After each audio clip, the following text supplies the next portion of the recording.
ನಮಸ್ಕಾರ ವೀಕ್ಷಕರೇ, ಶುಭೋದಯ. ನೀವು ನೋಡ್ತಾ ಇದ್ದೀರಾ ನಿಮ್ಮ ನೆಚ್ಚಿನ ಅಚ್ಚುಮೆಚ್ಚಿನ ಧಾರ್ಮಿಕ ಕಾರ್ಯಕ್ರಮ ಶ್ರೀ ವಿನಾಯಕ ಜ್ಯುವೆಲರೀಸ್ ಮತ್ತು ಸಿಲ್ಕ್ ಸಾರೀಸ್ ಅರ್ಪಿಸುವ ಬೃಹತ್ ಬ್ರಹ್ಮಾಂಡ ಕಾರ್ಯಕ್ರಮ. ಪ್ರೀತಿಯ ಸ್ವಾಗತ ತಮ್ಮೆಲ್ಲರಿಗೂ ಅಂತ ಹೇಳ್ತಾ ಒಂದು ಮಾತಿದೆ, ಏನಪ್ಪಾ ಅಂದ್ರೆ ಆದರ್ಶ ದಂಪತಿಗಳಾಗಿರುವುದು ಆದರ್ಶ ಸನ್ಯಾಸಿಗಳಾಗಿರುವುದಕ್ಕಿಂತ ಕಷ್ಟವಂತೆ. ಹಾಗಾಗಿ ಅಲ್ವೇ ಹೇಳೋದು, ಸಂಭ್ರಮೆಂಬ ಸಾಗರದಲ್ಲಿ ತೇಲ್ಲಿಕ್ಕೆ ಆಗದಿಲ್ದವನು ಸನ್ಯಾಸಿ ಆದ್ರೂ ಪ್ರಯೋಜನವಿಲ್ಲ ಅಂತ. ಬನ್ನಿ ಗುರೂಜಿ ಅವರನ್ನ ಕಾರ್ಯಕ್ರಮಕ್ಕೆ ಸ್ವಾಗತಿಸೋಣ. ಶ್ರೀಯುತರು ಶ್ರೀ ಸಂಪೂರ್ಣನಾಥನ ಧರ್ಮ ಸಂರಕ್ಷಣಾ ಸಮಿತಿಯ ಸಂಸ್ಥಾಪಕರು ಹಾಗೂ ಶ್ರೀ ಸಂಪೂರ್ಣ ವರಮಹಾಲಕ್ಷ್ಮಿ ಮಹಾಸಂಸ್ಥಾನದ ವ್ಯವಸ್ಥಾಪಕ ನಿರ್ದೇಶಕರು, ನಮ್ಮರ ಪ್ರೀತಿಯ ಗುರುಗಳು ಶ್ರೀ ನರೇಂದ್ರ ಬಾಬು ಶರ್ಮಾ ಗುರೂಜಿಯವರು. ಗುರುಜಿ ನಮಸ್ಕಾರ. ನಿಮಗೆ ಬೃಹತ್ ಬ್ರಹ್ಮಾಂಡ ಕಾರ್ಯಕ್ರಮಕ್ಕೆ ಪ್ರೀತಿಯ ಸ್ವಾಗತ ಗುರುಜಿ. ನಮಸ್ಕಾರ. ನಮಸ್ಕಾರ ಗುರುಜಿ. ಇವತ್ತು ಶುಕ್ರವಾರ, ಜೊತೆಗೆ ಇನ್ನೊಂದು ವಿಶೇಷ ಅಂದ್ರೆ ದತ್ತ ಜಯಂತಿ ಅಂತ ನೀವೇ ಹೇಳ್ತಿದ್ರಿ. ನೆನ್ನೆನೆ ಎಲ್ಲ ತಯಾರಿಯನ್ನ ಏನ್ ಮಾಡ್ಕೊಬೇಕು ಮನೇಲಿ ಅಂತ ತಿಳಿಸ್ಕೊಡ್ತಿದ್ರಿ. ಮಾತನ್ನ ಪ್ರಾರಂಭವಾ? ಖಂಡಿತ. ಎಲ್ಲ ವೀಕ್ಷಕ ಬಾಂಧವರಿಗೆ ಪರಿಪೂರ್ಣವಾದ ಸ್ವಾಗತ ನಿಮ್ಮೆಲ್ಲರ ಬ್ರಹ್ಮಾಂಡ ಲೋಕಕ್ಕೆ. ಈ ಬ್ರಹ್ಮಾಂಡ ಲೋಕದಲ್ಲಿ ಇರತಕ್ಕಂಥ ಗುರು ಅನುಗ್ರಹ ಸಾಕಷ್ಟು ಬಹಳ ಮುಖ್ಯ ಅಂತೀವಿ. ಈ ಗುರು ಪರಂಪರೆನ, ನಮ್ಮ ಸಂಸ್ಕಾರವನ್ನು ಎಷ್ಟು ಮಟ್ಟಿಗೆ ಸಾಧ್ಯವೋ ಅಷ್ಟು ಮಟ್ಟಿಗೆ ಉಳಿಸ್ಕೊಂಡು ಹೋಗಬೇಕಾದ್ದೇ ನಮ್ಮ ಆದ್ಯ ಕರ್ತವ್ಯ ಅನ್ನೋದೇ ನಮ್ಮ ನಿಮ್ಮೆಲ್ಲರ ಜೀವನ. 5 ವರ್ಷಗಳ ಕಾಲ ಸತತವಾಗಿ ಬಂದಿರತಕ್ಕಂಥ ಈ ಗುರು ಪರಂಪರೆಯನ್ನು, ವಿಶೇಷವಾಗಿ ಬಂದಿರತಕ್ಕಂಥ ಒಂದು ಕಾರ್ಯಕ್ರಮದಲ್ಲಿ ಪ್ರತಿಯೊಬ್ಬ ಮನುಷ್ಯ ಎಷ್ಟೋ ಆಗ್ತಾ ಇದ್ದಾನೆ ಜೀವಂತವಾಗಿ. ಮುಂದೆ ಹೇಳಿದ್ರೇ ಕೇಳೋದಿಲ್ತಕ್ಕಂಥ ವಿಚಾರದಲ್ಲಿ ಇಷ್ಟು ಮಟ್ಟಿಗೆ ಮಾಧ್ಯಮವನ್ನು ನೋಡಿ ಎಷ್ಟೋ ಪ್ರಭಾವವಾಗಿರ್ತಕ್ಕಂಥ ಜನಗಳಿಗೆ ನಿಜಕ್ಕೂ ಹೆಮ್ಮೆಯಾಗಿರ್ತಕ್ಕಂಥದ್ದು ಭಗವಂತನ ಕೃಪಾಕಟಾಕ್ಷ. ಆ ಭಗವಂತನ ಕೃಪಾಕಟಾಕ್ಷ ನಿಮ್ಮೆಲ್ಲರ ಮೇಲೆ ಇದೇ ರೀತಿಯಾಗಿ ಗುರು ಪರಂಪರೆ ಮುಖಾಂತರವಾಗಿರಲಿ ಅಂತ ದತ್ತಾತ್ರೇಯ ಸ್ಮರಿಕೊಳ್ಳೋಣ. ಬ್ರಹ್ಮ ವಿಷ್ಣು ಮಹೇಶ್ವರರು ಏಕಕಾಲಕ್ಕೆ ಬಂದಿರಬೇಕಾದ್ರೆ ದತ್ತಾತ್ರೇಯ ಕೂತ್ಕೊಳ್ಳೋದು ಔದುಂಬ್ರ ವೃಕ್ಷ. ಇವತ್ತಿನ ದಿವಸ ಔದುಂಬ್ರ ಪೂಜೆಯನ್ನು ಬಹಳ ಚೆನ್ನಾಗಿ ಮಾಡ್ಕೋಬೇಕಾದ್ದು. ಔದುಂಬ್ರ ವೃಕ್ಷ ಅಂದರೆ ಅತ್ತಿಯ ಮರ. ಅತ್ತಿಯ ಮರ ಅಂದರೆ ಮೊದಲೇ ಹೇಳಿದ್ದೆ, ಬೇರುಗಳನ್ನು ಬಹಳ ಚೆನ್ನಾಗಿ ಊರ್ತಕ್ಕಂಥದ್ದು, ಭೂಮಿಯ ಸಂರಕ್ಷಣೆಯನ್ನು ಮಾಡತಕ್ಕಂಥದ್ದು ಅತ್ತಿಯ ಮರ. ಅತ್ತಿಯ ಮರದಲ್ಲಿರ್ತಕ್ಕಂಥ ಹುಳಗಳು ಸಾಕಷ್ಟು, ನಾವುಗಳು ಏನು ಲೋಳೆ ಅಂತೀವಿ, ಆ ಹಣ್ಣು ಒಳಭಾಗದಲ್ಲಿ ಎಷ್ಟು ಹುಳುತ್ತೋ ಹಾಗೆ ಜೀವಂತವಾಗಿರ್ತಕ್ಕಂಥ ಔದುಂಬ್ರ ವೃಕ್ಷದ ಕೆಳಭಾಗದಲ್ಲಿ ಆ ಪಾತಾಳದಲ್ಲಿ ಏನು ಆ ವಿಶೇಷವಾಗಿ ಬೇರುಗಳು ಹರಡಿರುತ್ತೋ ಆ ಬೇರುಗಳಲ್ಲಿ ಆ ಹುಳುಗಳು ಉತ್ಪತ್ತಿ ಆ ಹುಳಗಳು ಭೂಮಿಯಲ್ಲಿ ನೀರಿನಂಶ ಹೆಚ್ಚು ಮಾಡ್ತಾ ಹೋಗುತ್ತೆ. ತದನಂತರ ಅಲ್ಲಿರ್ತಕ್ಕಂಥ ಬಂಕೆ ಅಂಶ ಹೆಚ್ಚು ಮಾಡ್ತಾ ಇರುತ್ತೆ, ಮರಗಳನ್ನು ಜೀವಂತವಾಗಿಟ್ಟಿರುತ್ತೆ.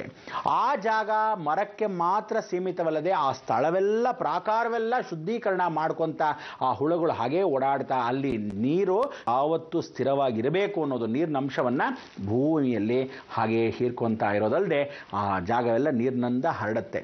ಅಕ್ಕಪಕ್ಕದಲ್ಲಿರುವಂಥ ಗಿಡರಾಶಿಗಳು ಕೂಡ ಬಹಳ ಸಮೃದ್ಧಿಯಾಗಿರುತ್ತೆ. ಅದಕ್ಕೆ ಹೇಳ್ತೀವಿ ಹೊಂಗೆ ಮರ ತಾಯಿ ಮಡ್ಲು ಅಂತ. ಆ ತಾಯಿ ಮಡ್ಲು ಹೇಗಿರುತ್ತೋ ಇದು ತಂದೆಯ ಸಮಾನ ಅಂತ. ಅದಕ್ಕೆ ಗುರು ಪರಂಪರೆಯಾಗಿರ್ತಕ್ಕಂಥ ಅತ್ತಿ ಮರ ಇಂಥ ಒಂದು ತಂದೆಯ ಸಮಾನ.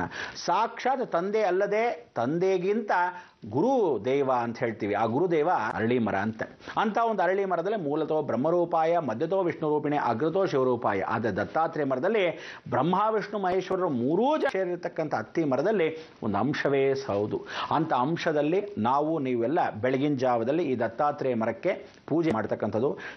ಸಂಧ್ಯಾ ಕಾಲದಲ್ಲಿ ಪೂಜೆ ಮಾಡ್ತಾ ಮಾಡ್ತಾ ಮಾಡ್ತಾ ಸೂರ್ಯ ಅಸ್ತವಾಗೋ ಸಮಯದಲ್ಲಿ ಮಹಾಲಕ್ಷ್ಮಿ ವಾಸವಾಗ್ತಾಳೆ.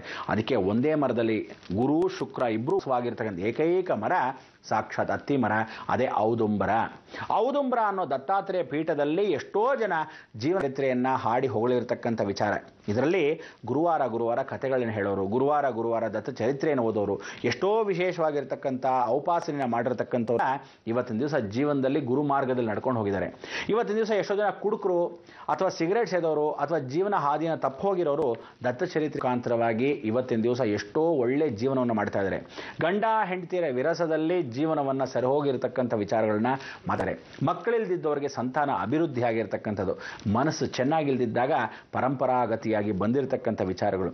ಇದಕ್ಕೆ ಗುರು ಬಲ ಅಂತ ಹೇಳ್ತೀವಿ. ಇವತ್ತು ಗುರು ಕೂತಿರೋದೇ ಮೇಷರಾಶಿಯಲ್ಲಿ ಕೂತಿರ್ತಕ್ಕಂಥ ಗುರು ಬೃಹದಾಕಾರದಲ್ಲಿದ್ದಾನೆ. ಅಂತ ಒಂದು ಬೃಹದಾಕಾರ ಇರ್ತಕ್ಕಂಥ ಗುರು ನಾವುಗಳು Mercury, Venus, Earth, Mars, Jupiter, Saturn. ಆ ಪಂಚಮಾಧಿಪತಿ ಜುಪಿಟರ್ ಅದಾದ ಮೇಲೆ 6ನೇ ಮನೆ ಶತ್ರುಸ್ಥಾನದಲ್ಲಿ ಸಾಕ್ಷಾತ್ ಶನೇಶ್ವರ. ಗುರು ಶನಿ ಇಬ್ಬರು ಒಬ್ರಿಗೊಬ್ರು ನೋಡ್ಕೊಳ್ತಕ್ಕಂಥ ಗ್ರಹಗಳು, ದೊಡ್ಡ ಗ್ರಹಗಳು. ನೋಡ್ತಾ ಇದ್ದ ಸಮಯದಲ್ಲಿ ಗುರು ಶನಿ ಕೂಡ ತಲೆ ಬಾಗ್ತಾನೆ. ಪ್ರತಿಯೊಂದು ದೇವಾನುದೇವತೆಗಳು ಗುರುಗೆ ತಲೆಬಾಗ್ತಾರೆ.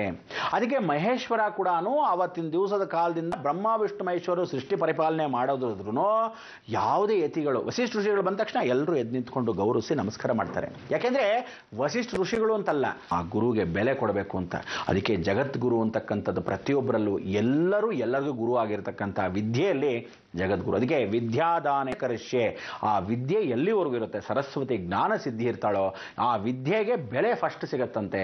ತದನಂತರ ಧನಲಕ್ಷ್ಮಿ ಆಗಿರ್ತಕ್ಕಂಥ ದಶಾಚಿ ಆಗಿರ್ತಕ್ಕಂಥ ಪ್ರತಿಯೊಬ್ಬರ ಜನಗೆ ಆ ಧನ ಪ್ರಾಪ್ತಿ ಯಾವಾಗತ್ತೋ ಜ್ಞಾನೋದಯ ಆದಾಗ, ಆ ಜ್ಞಾನೋದಯ ಆಗ ಮಹಾಲಕ್ಷ್ಮಿ ಒಲಿದಾಗ ತದನಂತರ ಇಬ್ಬರು ಸೇರಿದ ಮೇಲೆ ಶಕ್ತಿಯುತವಾಗತಕ್ಕಂಥದ್ದು. ಅದಕ್ಕೆ ಮನಸ್ಸಲ್ಲಿ ಯಾವತ್ತೂ ಕಲ್ಮಶ ಇಟ್ಕೊಂಡ್ರೆ ಜೋರ್ ಜಬರ್ದಸ್ತ್ ಮಾಡೋಕ್ಕೆ ಆಗಲ್ಲ, ಯಾರನ್ನೂ ಸುಯ್ಯಕ್ಕಾಗಲ್ಲ. ಯಾಕೆಂದರೆ ನಿಮ್ಮಲ್ಲಿ ಆ ಕಚಡ ಮನಸ್ಸು ಅಥವಾ ನಿಮ್ಮಲ್ಲಿರ್ತಕ್ಕಂಥ ಗೊಂದಲನ ಇಟ್ಕೊಂಡು ಅಥವಾ ಒಳ್ಳೆ ಹೇಡಿಗಳ ಥರ ಒಳಗೆ ಗುಪ್ತವಾಗಿ ಕೂತ್ಕೊಂಡು ಸುಮ್ಮನೆ ಎಲ್ಲರೂ ಮಾಡೋದಿಲ್ಲ ಅನ್ನೋ ಮನೆ ಮುಂದೆ ಬೃಂದಾವನ ಅಂದರೆ ಎಲ್ಲರೂ ನಡುಗ್ತೀರ. ಎತ್ತಿ ಉಸಿರನ್ನು ಹೇಳ್ತಕ್ಕಂಥ ಅವಕಾಶ ಯಾರಿಗೂ ಇಲ್ಲ. ಅದಕ್ಕೆ ಏಕೈಕವಾಗಿ ಬೃಹತ್ ಬ್ರಹ್ಮ ಕಾರ್ಯಕ್ರಮದಲ್ಲಿ ನಾನು ಒಬ್ಬನೇ ಇಡೀ ಜಗತ್ತಲ್ಲೇ ಪ್ರತಿಯೊಬ್ಬರಿಗೂ ಮಾಧ್ಯಮದಲ್ಲಾಗಲಿ ಎಲ್ಲೇ ಆಗಲಿ ಕೆಟ್ಟವನಾಗಿರೋದು ಇದಕ್ಕೆ. ಅದಕ್ಕೆ ಬೈದವನು ಯಾವತ್ತೂ ಕೆಟ್ಟವನು ಭಾವನೆ. ಇದಕ್ಕೆ ನಿಜವಾದ ಜೀವನದಲ್ಲಿ ಗುರು ಪರಂಪರೆಯಲ್ಲಿ ನೀವೆಲ್ಲ ವಾಸವಾಗಿರೋದ್ರಿಂದ ಇವತ್ತು ಎಲ್ಲರೂ ದೇವಸ್ಥಾನಗಳ ಗುರುಕ್ಷೇತ್ರಗಳೇ ಹೋಗ್ತಕ್ಕಂಥದ್ದಲ್ಲಿ ಏನು ಗೊತ್ತಾ, ದತ್ತಾತ್ರೇಯ ಸ್ಮರಣೆ ಮಾಡ್ಕೊಳ್ಳಿ. ದತ್ತಾತ್ರೇಯನ ಪಕ್ಕದಲ್ಲಿ ನಾಯಿ ಇರುತ್ತೆ. ನಾಯಿ ನಿಯತ್ತ ಪ್ರಾಣಿ ಅಂದರೆ ಏನು ಹೇಳ್ತಾನೆ, ಗುರುಗೆ ಯಾವತ್ತು ನಿಯತ್ತಾಗಿರ್ತಾನೋ ಅಂಥ ಒಂದು ಗುರು ಪರಂಪರೆಯಲ್ಲಿ ಇಡೀ ಜಗತ್ತು ನಮ್ಮದಾಗುತ್ತೆ. ಗುರುಗೆ ಯಾವತ್ತು ಸೇವಕನಾಗಿರ್ತಾನೋ ಹಸು ಸೇವಕನಾಗಿ ಕೂತಿರ್ತಾನೆ. ಅದಕ್ಕೆ ಗೋಮಾತಾ ಸಾಕ್ಷಾತ್ ಕಾಮಧೇನು. ತದನಂತರ ಅವನಲ್ಲಿ ಕೂತಿರ್ತಕ್ಕಂಥ ಪೀಠ ಸ್ಥಿರವಾಗಿರೋದು ಔದುಂಬ್ರ ವೃಕ್ಷದ ಕೆಳಗೆ. ಆ ಪೀಠದ ಮೇಲೆ ಸ್ವತಃ ಬ್ರಹ್ಮ ವಿಷ್ಣು ಮಹೇಶ್ವರ ತ್ರಿಮೂರ್ತಿಗಳಾದಲ್ಲಿ ದತ್ತಾತ್ರೇಯ ಹರೇ ಕೃಷ್ಣ ಉನ್ಮತ್ತಾನಂದದಾಯಕ ಆ ಭಿಕ್ಷಾ ಪಾತ್ರೆಯನ್ನು ಇಟ್ಕೊತಾನೆ.